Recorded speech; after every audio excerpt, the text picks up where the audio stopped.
In it, you talked about last week that there will be solo dispatch of responders to people in behavioral health crisis, and that the care team is a permanent and co-equal third pillar. And it turns out from reading the contract, none of that is actually true. So to be very concise here, of the 14 people in behavioral health crisis that were murdered by Seattle police in the last 14 years, not one of those cases would have come under the CARES jurisdiction because of all the exclusions. For example, the person running naked on Beacon Hill 3 years ago, that person would have been excluded. So I'm confused by that. I'm also confused by the fact that you said the 2017 accountability measures were met, and in fact, this contract is no different from the previous contract. That was, yeah. So that's it. Before we even get to the question, I want to interject one thing. We have both candidates up here now. It's for both. Let's ask questions that are appropriate to both. No, it's for both. Okay, Right. so the question is briefly, SPOG? Right. How are we going to get CARE to intercede in cases where people in the past have been routinely killed? That's number one. Number two, how are we going to actually go beyond the 2017 accountability measures, which are 8 years old and are not in conformity? So we'll just jump with those two. Mary, do you want to start? Sure. First thing is, you've been critical of what we've done with CARE. I think the Seattle Times wrote an opinion today actually praising the work, and you should all be proud that we are the largest city that now have an unarmed response, a third department for public safety, recognizing that we have to send the right skill set out to de-escalate situations. And while this was groundbreaking for us to do, and we have now the ability to expand it, it's not going to be perfect. I've said that we are a learning organization. Now, the mayor that you elected a few years ago actually has experience in cross-examining police officers. You know, I grew up here. I was born and raised in this city. I didn't have all the most pleasant experiences with police. So I actually resent anyone thinking about we don't understand accountability. The fact is we have the Community Police Commission, we have the Ombudsman, we have the Officer Inspector General, we have the Office of Public Accountability, and the fact is, in terms of force, we are a best practice right now. That when we are under the consent decree, 1 out of every 5 incidents was deemed unreasonable by the Department of Justice. Now it's less than 1%. That is a national best. And we should be proud of that. So we will improve and keep our accountability systems in place. We'll continue to expand CARE because this is groundbreaking. This is modern policing. I had the wisdom thrown at me. See, you thought I was going to say it's my wisdom. I had the wisdom thrown at me to make sure that we called the head of that a chief and to put that chief in charge of 911. That is by design. So the same skill set that determines who goes out to a situation is the person that governs CARE, Community Assistance Response and Engagement. So it is a best practice. Is it perfect? Of course not. You don't say you're perfect, you strive toward perfection. So we should be proud as a city. We'll continue to lead the way on what modern policing looks like. And I have 3 superstar chiefs, Chief Barton, Chief Scoggins, world-class fire department, and Chief Sean Barnes, who could probably work for any department he wants in this country. This is a man who said he will go to jail to fight Trump. You don't see police chiefs talking about that. This is a man that's working with me right now to make sure that we have a mask ban against ICE for their inhumane raids. And I said through an executive order, we will not be able to allow public space to be used for staging and ICE enforcement. That, my friend, is leadership.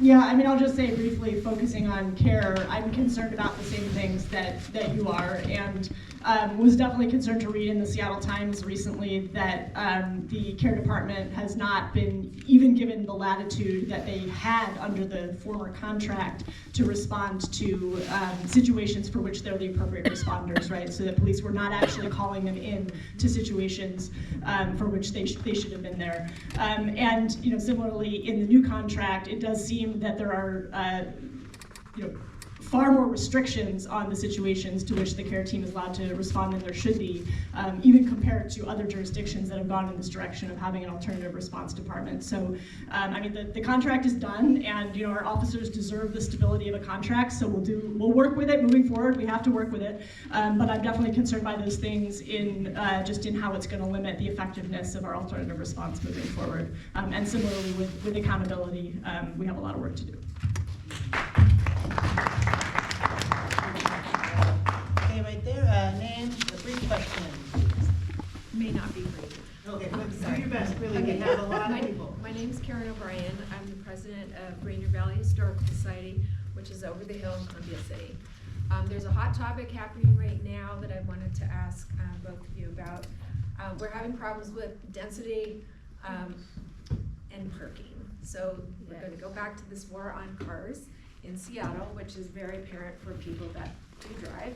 I have a board of senior citizens that come to our meetings on Saturday. For example, right now, it's $6 an hour to pay in Columbia City. If they want to stay after a board meeting, go to lunch, they're spending, or volunteer in the office, they're spending up to $48 an hour. This is 500% higher than to park downtown. Manhattan in New York, it's $5.50 an hour. So while this is all happening, there's a proposal that came out from SDOT about changing the RPZ parking because there is housing that's coming in and people are vying for parking. And so what I'd like to know is, how does Columbia City Business Association address this for, one, the rate of the parking? Because you talked about how light rail is super cheap now. Well, can parking go back to what it was? It was $2 an hour, $1 when it started, $2, but $6 is amazing. It is not $6 an hour. Yes, it is. Yes, it is. Yes, it is. Okay, Katie, please. Yeah, and you know, I did not realize that it was that expensive to park in Columbia City, so would like to look at that. I mean, I know in general, in terms of parking policy, the challenge when you set the rates too low in an area, in a busy area, is that then people who actually don't need that spot end up parking there for a very long time, and then people who need to kind of use it aren't able to access it. So there's real, it's a complex system, right? And so, I mean, I guess it would be interesting to look at whether we could do variable parking rates for example, low-income seniors, right? So, I mean, that could be something. I know that there are places in the world that have, you know, even like income-based, like parking ticket rates or something. So is there something that we can make so that, something that we can do so that, you know, lower income folks and seniors who need to be able to access parking can do that without paying exorbitant rates? I don't know. I think that's what we're looking at. Yeah, I don't know. Happy to dig into our current parking policy and see if we can do better, but keeping in mind that, yeah, I mean, these are just, all of these right-of-way issues in a growing city where more and more people are moving here are really tricky because, you know, people are going to keep moving here, and we like have to make it possible for more people to live without cars or without driving all the time, just because as a simple matter of geometry and space, like we can't just keep adding cars to the roads. And so, you know, part of the logic behind improving our public transit system and making it safer to, you know, bike and walk and roll is that that's actually ultimately what's also better for the people who still need to drive, because in order for them to be able to use the roads and have the parking, other people need to be able to use those other modes as our region continues to grow. So just acknowledging that, like, these are tricky issues, and happy to dig in more on the specific situation in Columbia City.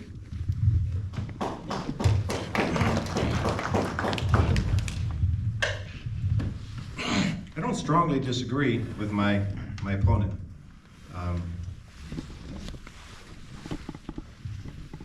Guilty, I'll say that. What do I say? What do I mean by that? That we took a hard look. Remember, I served on the council for a number of years, and we took a hard look at the demand for parking, and we realized we rely on a lot of the fees and the fines and the citations to run the city budget. And we tried to calibrate, as my opponent correctly said, the sweet spot between encouraging people to move, to allow the space to be used by others, and to increase revenues. We are now looking at the serious analytics of it. And as I said earlier, we're losing about 10,000 cars a year. In the last 8 years, we lost about 75,000 cars. The fact is that the street and the curb should be now viewed as a shared asset. And so our engineers will look at it, and what do I mean by that? Now, it's not just used by a car, it could be used by a scooter, or sidewalks are shared, we're adding protected bike lanes, and so we're looking at our whole transportation system to make sure that it's working. The bottom line is this: we now have the ability, through using artificial intelligence and sophisticated analytics, to see what the sweet spot is. We want you to be able to forward, and if you look at all the small business, I came in at the tail end of some of the economic development stuff we're doing with small businesses. We want these businesses to be able to thrive. So then the issue becomes, will cheaper parking, lower parking be an additional incentive for them to have people coming in and out? So we have to look at the analytics, as my opponent correctly said, to figure out what the sweet spot is. But yes, we did increase the rates fairly aggressively to try to get, to meet the demand, but make sure people were leaving the spots. And so, more than happy to look at that. Thank you. There's a great book called The High Cost of Free Parking by Donald Shoup. May he rest in peace. Great read. So I recommend that. Okay, I'm ready. Great question. Here we go. Jeannie O'Brien. Born and raised and still live in the Valley. And I think 1884 is when the first member of our family came to Rainier Valley. I've seen changes. I will try to ask this pointedly. It seems to me that many candidates are going for these Seattle-only taxes. Yes, we have a regressive system in our state. We all know that. We are one of 9 states without a state income tax. Could that be why we are so regressive? Probably. Didn't study that one. But when you, or we, continue to tax homeowners, property owners, business owners, it's pretty easy for someone with the means to drive across the bridge and live on Mercer Island. A business can easily go to Bellevue, and we're seeing it happen. So it's very hard to get out of this homelessness and economic divide problem that is huge by having employers and people that spend money leaving the city. So I'm wondering what you might have thought about to get apartment dwellers, perhaps, to somehow share the levies that property owners get hit with over and over and over. New York Times said that we are at about 50-50 with homeowners and apartment dwellers. So somehow this burden of where you're getting these progressive revenues should be shared. I wanted to know what you guys think about that. Okay, I'm gonna grab this one first as a renter. I just want to say that us renters pay our property taxes. That's right. Yeah, I mean, property taxes on all property, including rental properties. And so where do you think that property tax money is coming from? It's coming from our rents. And that's actually one of the reasons why we have such a regressive tax system here, is because the property tax is also a fall on renters. So I agree with you that it is not an ideal situation to have a very different tax environment in Seattle compared to across the pond in Bellevue or anywhere else. And ultimately, it is, as you say, because we don't have a progressive state and local income tax that we're forced to kind of resort to all these roundabout maneuvers to raise the revenue that we need to have the public services that we all depend on. So one thing that I think we can do is that the city can be very active in working with our legislative delegation to fight for changes at the state level, including ultimately a progressive income tax.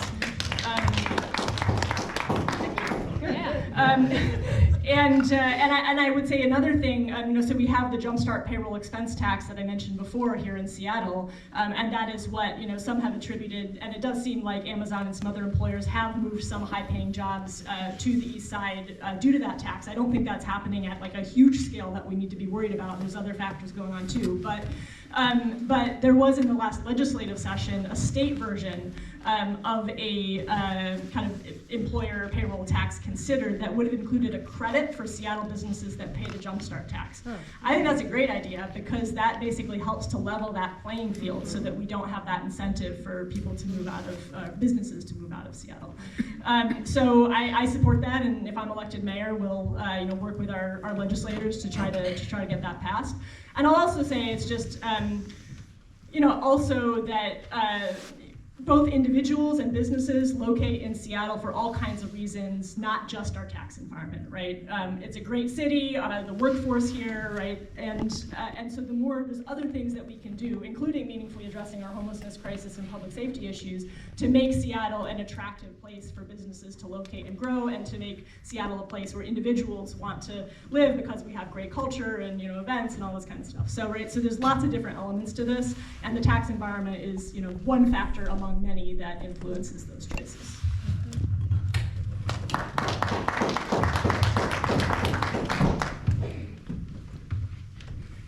Of course, we're going to advocate in Olympia for more progressive taxes. Hell, we've been doing that for 15, 16 years. It's not a new idea. We understand the regressive nature of our tax system. That's why we did propose one of the most aggressive B&O taxes in our city's history under our administration. And that will give 90% of small businesses a tax break, an improved tax position. But when my opponent says, we may lose a few jobs, we lost 10,000 jobs. And if you read the newspaper today, they're laying off, the high-tech sector is laying off another 14,000 jobs. That's coming from Amazon. 40% of our job growth has been in the high-tech sector. That is just a fact of the matter. Now, we are first and foremost a port city, a maritime city, and that's why you see in the levy that will be on the ballot next week, you see us piping into these great port jobs as well. So let's not forget our DNA as a city. But the fact is our growth sector has been in the high-tech and biotech fields. So you have to calibrate and be smart about tax policy. And the fact is, as my opponent has openly talked about, an income tax, an inheritance tax, a estate tax, progressive real estate tax, all of these that had come out of work that she had done on a progressive task force that I commissioned, but most of those need to be changed in state law. So that is the hand that we are dealt. So what we try to do, number one, is I talk about efficiencies in government. Now, I've been the mayor going close to 4 years now. I know where we are inefficient. The fact of the matter is when I guess when I get you all alone, I can talk about some of the hand that I was dealt. The fact of the matter is I have to drive costs out of city government as well. Before I ask you to pass another levy, and you have passed that housing levy, that was $970 million. You passed the transportation levy, that was $1.55 billion. Those are real dollars. The education levy is $1.3 billion. But I cannot ride this city on your backs, and we understand that. But I need you to meet me halfway. We will run a very efficient and effective government. I actually have budget experience. My opponent does not. That is just a fact of the matter. This is an $8.5 billion budget. And these are tough times. I've had a $642 million deficit since I've been in office.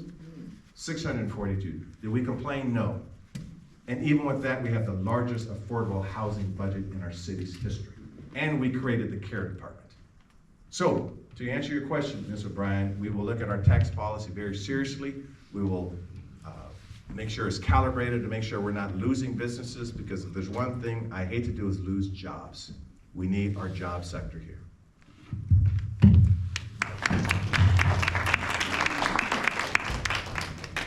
Harrell, I know, do you still have to leave at 8 o'clock? Yes, so I probably have time for one more. Okay, so we probably have time for one more for both. Please introduce yourself and where you're coming in from, and a brief question, please. Yeah, my name is Wendy. I work for the city of Seattle. I'm one of those 14,000 employees that casually got mentioned. I've been with the city for 50 years, and I am concerned about what is going to be done to galvanize the city employees who do the work. I recognize that you're putting together a team, and that's great, but the work isn't in the mayor's office. The work is in the trenches. It's with the city employees. It's with the department heads. It's with the relationships with the council to move it forward. I've worked, you're right. Mayor Royer came from politics. Greg Nichols and I had the same job. I was a legislative assistant, so was he. He turned out to be mayor. So you can have a variety of experiences, but I'd like to know from both of you, what are you going to do to galvanize the city employees who were kind of casually mentioned 14,000, well, I'm one of them. I grew up in the city. I used to work with Mayor Harrell for a brief period of time. We went to the same high school. But I care about the city of Seattle. I didn't stay for 50 years because I didn't. This is my home, and I'd like to know what's gonna be done to move the city forward with the city employees that you're gonna inherit. Not necessarily the committee that you bring with you, because the work is in relationships with the employees and with the council.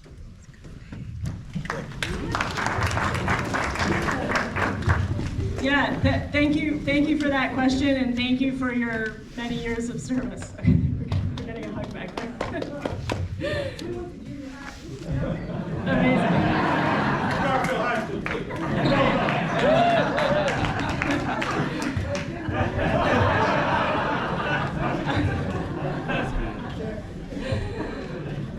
Yeah, okay, thank you so much for this question. And I'll say, you know, the slogan of my campaign is "This is your city." And that is a message for the people of Seattle, but it's also a message for city employees. And I think it is so important that the dedicated public servants who work at our city are invested in a common vision that we have created together for the direction that we're moving in, and that goes down to every city employee in every department, right? And that there is that there's really that feeling, right, of working toward common goals and being a partner in that, right? And I'll say that, you know, before I mentioned that I've been working with this team of people that's put together a structure for the mayor's office. One recommendation that they have given me, which I think is really good and also easier said than done, is to really empower department directors and departments to be partners in policy development and design and implementation in a way that really hasn't been done for several administrations back. And that is something, I mean, I really believe in good governance, and there's a lot of dysfunction in City Hall right now, and I'm not putting it all on the current mayor because a lot of that also precedes his administration. But I really want to do the hard work of getting the city bureaucracy working well. And delivering for the people of Seattle, and I think that I mean, honestly, that is almost a more important or just as important goal to me than like achieving policy goals that I put out into the world, right? And so I'll just say like that is a very high priority for me, and as I'm thinking through you know, the director of department's role and kind of how that is going to work, there is going to be some intensive work, I think, with each department to really make sure that we are kind of co-designing a plan, and that really there is that like buy-in and you know, feeling of participation and real participation and two-way communication between everyone who works in the department and the mayor's office. So I'm absolutely committed to that, and yeah, I think that we can't have an effective city government without it.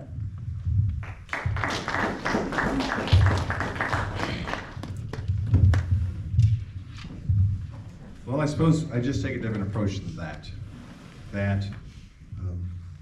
We do have a process by which all of our directors come together. It's called a pipeline project, and their best ideas come from them. But I also have to hold them accountable. I have to set the bar, set the vision, rely on their subject matter expertise to drive specific implementation, but I have to set the vision. And these are fine people. But what the challenge that the city has had, having done the job, and I'll just be candid with you, I was a department head myself. When you're president of the city council, you become the department head. And if I have several departments, and I have 41 departments, and I will ask a question, there's someone lying down on the street, and they are cold, and they are hungry, and they may have some behavioral issues, who owns the issue? Well, the SPD say I own the issue, because if this person poses a threat, they're gonna call 911. Human Services may I own the issue, they might be hungry. Education may say they own the issue because this person needs educational or some kind of mentoring service. SDOT may say I own the issue because the person's on the sidewalk. This is systems thinking. And by the way, I do hold a master's degrees in organizational design improvement. So what I've designed, unlike any other mayor, is a system by which you all decide who owns the issue, and someone owns the issue and they coordinate it such that when I say who's responsible for it, either 4 hands go up or 1 hand goes up, they know. And I have to tell you, when I took this job, there were not these systems in place. When I simply asked, there were tents in the parks. I said, whose job? There are tents on the sidewalks. Whose job is it to make sure these people are sheltered? Okay, simple question. So we do have a system by which we coordinate now, we talk to another, and when I say One Seattle, that's what it means. And the employees are your strongest asset. You know, I wrote my master's thesis in creating passion in the workplace. You know how you create passion in the workplace? You let people have their ideas and run with their ideas. When you're a little kid, remember you play with your fingers when you're doing artwork? You're passionate because you're creating. So our best ideas come from the employees themselves, their ideas. They are the subject matter expert. That is the system we designed. And that is a system we will continue. And we're only going to get better, because I have to tell you, I did not know this for the first 6 months on this job. I had to identify the deficiencies in terms of systems thinking to see how we can get better. The new way of city governments are going, all cities will go broke at some point. That's just the way they're operating. The new way of city government is going to have to be able to think in terms of systems thinking. I think many of you read the book Abundance by Ezra Klein, I'm sure.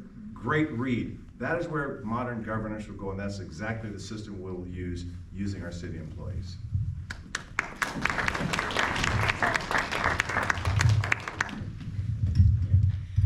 I have to leave, unfortunately. It's been a pleasure to be here with all of you tonight. And yeah, just really appreciate you all coming out for this conversation. I will leave you in our mayor's capable hands for the next half hour. And yeah, thank you all.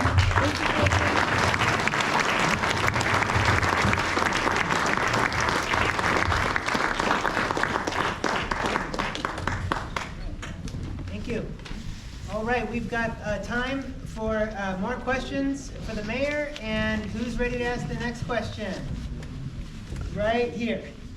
Hi, I'm Warba. I live near Stewart Park, and we asked earlier Katie Wilson about how she imagines managing the relationship with Trump and the National Guard, the likelihood that the National Guard will arrive prior to the World Cup in June to, quote, clean up the city. So I'm really interested in trying to understand your strategy and your approach to trying to avoid that, and once they're here, trying to manage that problem.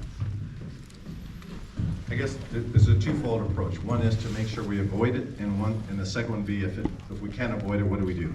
So to avoid it, first of all, our state has issued 41 lawsuits against the Trump administration. I have authorized 3.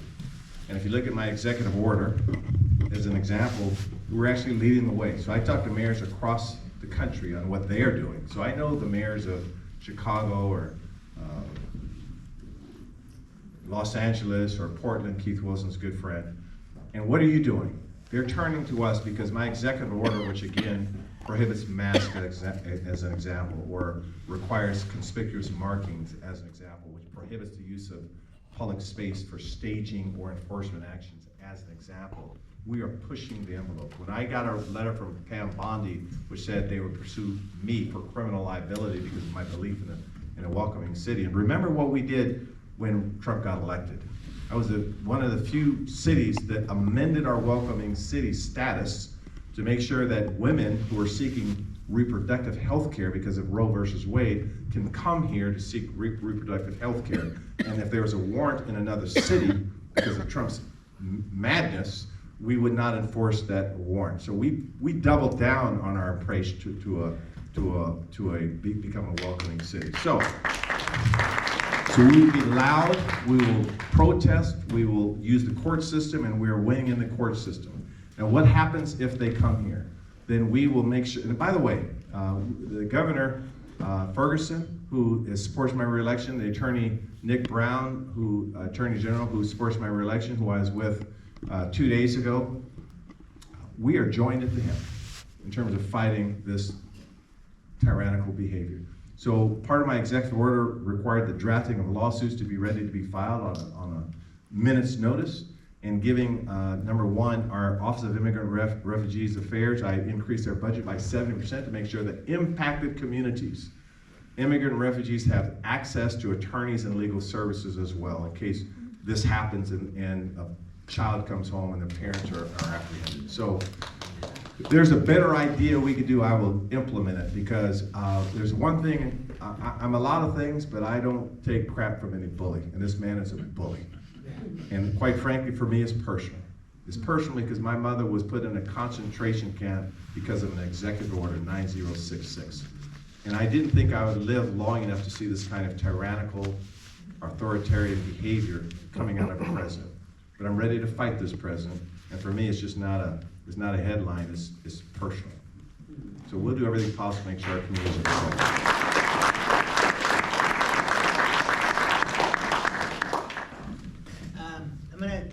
Other question, who is, I know you've asked one already, but I'm This gonna guy's go to got it. folks who have not yet asked a question yet. We'll go back there, and then we'll go back there. Go for it. Danny, I'm in Columbia City. I guess I'm curious, thinking about the homelessness issue in Seattle, like, what grade would you give yourself for your first term of dealing with that, and what do you want to focus on in your next term? Sure. So let's talk about homelessness. First of all, I wouldn't be silly enough to give myself a grade. That's not a question I embrace. Let me give you an answer with math. Okay? Give you an answer with math. In 2020, there were 2,078 shelters. Under 2025, there are 3,075. In 2023, there were 2,204 accepted shelter referrals, around the same number after. Under our approach, there's been a 50% increase between people coming out of shelter and getting into permanent supportive housing, which is the sustainable practice. That is higher than the national average and higher than the counties. Here is the reality we're living in. And I signed up for this job, so I'll take the blame from everyone if they want to blame someone. The fact of the matter is homelessness in this country has gone up 18%. We have 790,000 people, almost 1 million people that are unhoused right now. Homelessness in the county has gone up. Homelessness in the state has gone up. And yes, 70% of the people we are treating here for homelessness in Seattle did not become unhoused in Seattle. That is a fact. Okay? When you look at the tiny homes in the entire county, remember the hand that I was dealt, we have agreed on a regional solution, King County Regional Homelessness Authority. I inherited an interlocal agreement, and 85% of the tiny homes in the entire county are in Seattle. We have 84 square miles. 63% of all of the shelter in the entire county is in Seattle. Now, my wife, who's sitting here, used to be the CEO of United Way. We've been fighting for people's rights our entire life, since we were in college together. So I resent the fact that people will not think that I will not see someone in a tent or in a tiny home and treat them less than human. These are people that I grew up with. It is a huge problem. And I said, if my opponent was here or not, I said, my opponent has no housing experience. And we were on a debate, and I said, I was the first ME Housing Corporation's lawyer. I did real estate investment trusts with tax credit deals. I was the Mount Zion Housing Corporation. I said, I'm not saying that to brag. I'm saying this, that I've been passionate about housing my entire life. I went to school for this stuff. So how would I give myself a grade? I'm not going to answer that question. I'll answer the question with this statement to all of you. There's a lot of work to do. The answer is this, and I have a motion in front of the Regional Homelessness Authority right now, that they have to chip in. They have to pay in or give us resources. I'm cutting deals when I'll tell someone, for example, our siting home policy for tiny homes is smart policy. We'll put someone in there that's transitioned 6 months to a year, air conditioner, heat, access to services, hygiene services, job training, drug counseling. That is a sustainable practice. That is how we get someone out. Her proposal has been to put homeless people in the affordable housing units because there are vacancies in these units. That is bad policy. We held a press conference the other day with affordable housing developers. They said it's not that Bruce Harrell has a better policy, he has the only policy. Because the challenge with that is I'm building housing for teachers and baristas and healthcare workers.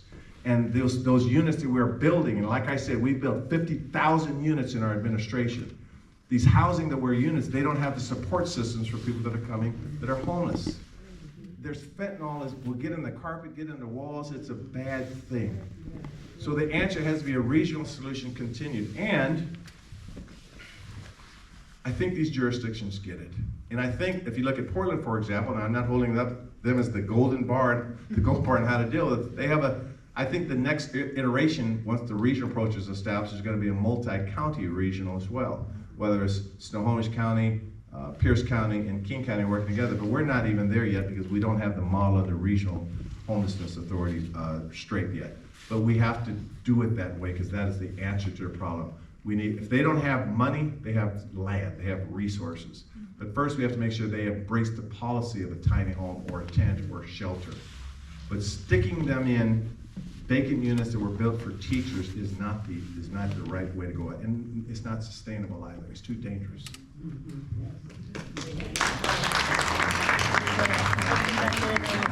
So we'll go to the back, and then right here, and then right there. Brief question, and introduce yourself, please. Good evening, my name is Pat Hunter. This is my husband George and our son Louis, and I would like to thank Mayor Harrell for all he has done on behalf of my former students. I'm a retired elementary school principal, and when Mayor Harrell was city council, he would come visit my school. My students loved seeing him, and I know that he has skin in the game, that he's committed to the city. He has a history. I can rely upon that history, and his opponent, to me, has none. So I want to thank him